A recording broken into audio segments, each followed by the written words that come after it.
we've been talking about it since the financial crisis began. Finally, it's here. Senator Christopher Dodd unveiling his financial regulatory reform bill today. So just what are the key issues and what may ultimately get cut?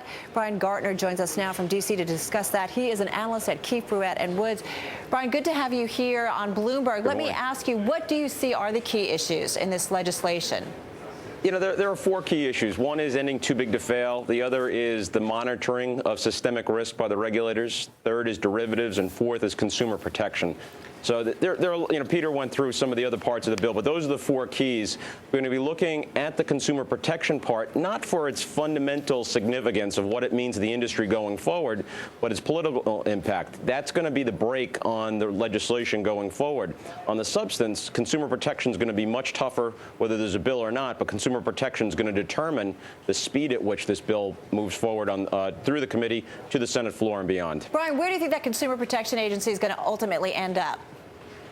You know, that's a really good question. I think it will ultimately end up probably at the Fed. I think at the end of the day, I think there will be a compromise to put it at the Fed. I know there are a lot of Fed bashers up on the Hill. I think there are a lot of Democrats who would prefer not to see it at the Fed, either have it at Treasury or a standalone entity. People talk about Republicans wanting to be at the Fed. I think there are a number of moderate Democrats. They will support Dodd in the committee, but when they get to the floor, I think those moderate Democrats are going to be very wary. They tend to be more conservative from rural areas, very wary of creating a whole new bureaucracy. So I think ultimately it probably goes to the Fed. Is that the smartest move? And I'm not a Fed basher, Brian, but you know what the critics say. They say the Fed missed an awful lot the first time around, so why give it more power to kind of oversee consumers at this point?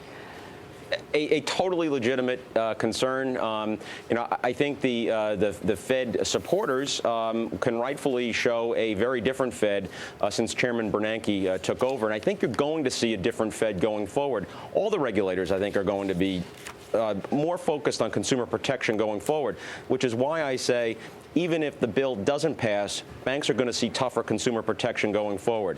You see the administration having three appointments at the Federal Reserve Board, so that's going to drive policy. You're also probably going to have a new comptroller of the currency. So let's just for a second say that the bill doesn't pass this year.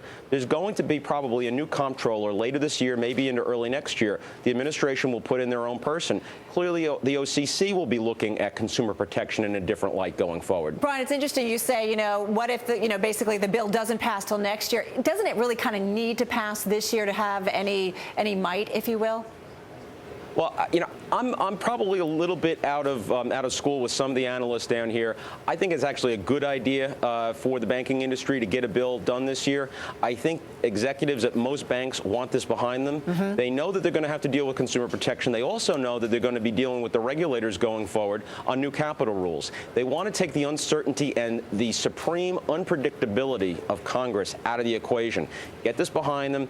Of course, they want a good bill, not a bad bill. But at the same time, I think they would prefer to have any bill at this point, as opposed to the uncertainty of next year. What does Congress look like? How does the administration come back and spending all this time on this again next year? Are we laying the groundwork, Brian, so that we don't have firms too big to fail?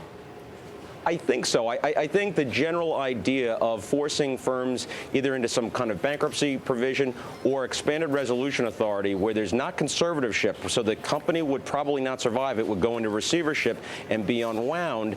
I think if you take that too big to fail element out, you start to introduce some market discipline. I think that ultimately gets to it. But at the same time, too big to fail is implied. It's in our minds. It doesn't exist in statutes or regulations. It's ultimately up to the markets and the regulators and the government to discipline themselves not to support large institutions when they get in trouble. All right. It still sounds like, though, a bit of a battle ahead. Hey, Brian, thank you so much. Brian Gardner, analyst at Keefe Bruyette Woods.